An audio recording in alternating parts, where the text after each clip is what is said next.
Bonjour et bienvenue à ce numéro. On commence avec la décision polémique de l'arbitre lors du match entre le Real Madrid et Manchester City.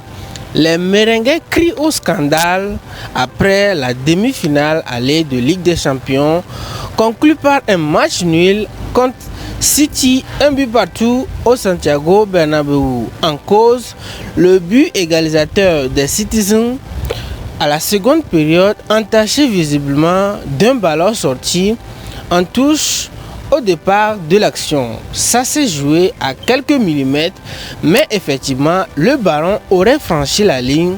Selon les images diffusées par Bein Sport, l'arbitre était normalement autorisé à aller à la VAR selon les règles, mais il n'y a pas de système électronique pour savoir si le ballon a franchi entièrement la ligne ou pas.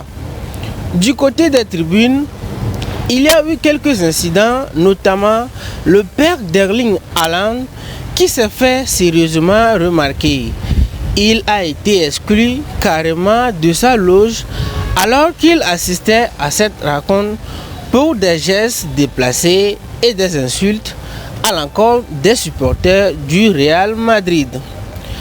Allez, on donne des nouvelles de Dani Alves. Toujours pas de sortie de prison du joueur. Le tribunal de Barcelone a refusé la deuxième demande de remise en liberté. L'ancien joueur du Paris Saint-Germain, incarcéré depuis près de 4 mois après de graves accusations d'une jeune femme lors d'une soirée en boîte de nuit.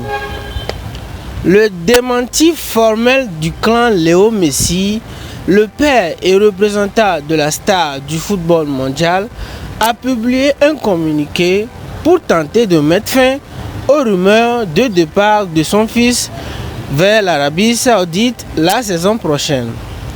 Il n'y a absolument rien avec aucun club pour l'année prochaine.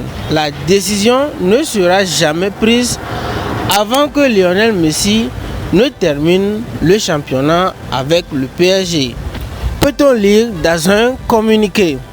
Bien évidemment, ça reste la version du clan Messi qui aurait, selon certaines rumeurs, insistant donner son accord verbal à un club saoudien. On finit au Togo. Le sélectionneur national Paulo Douaté était ce samedi dans une émission Samedi Sport sur la radio Sport FM. Il en a profité pour revenir sur le cas Tchakei Marouf. Ce n'est pas un joueur indispensable pour cette équipe. Marouf n'a pas sa place dans ce 11, a souligné le sélectionneur des éperviers du Togo. Va-t-on laisser un étranger nous dicter ses perceptions? La vérité, c'est que c'est lui seul qui a le pouvoir. C'est la fin de ce numéro. Merci de nous avoir suivis et à la prochaine.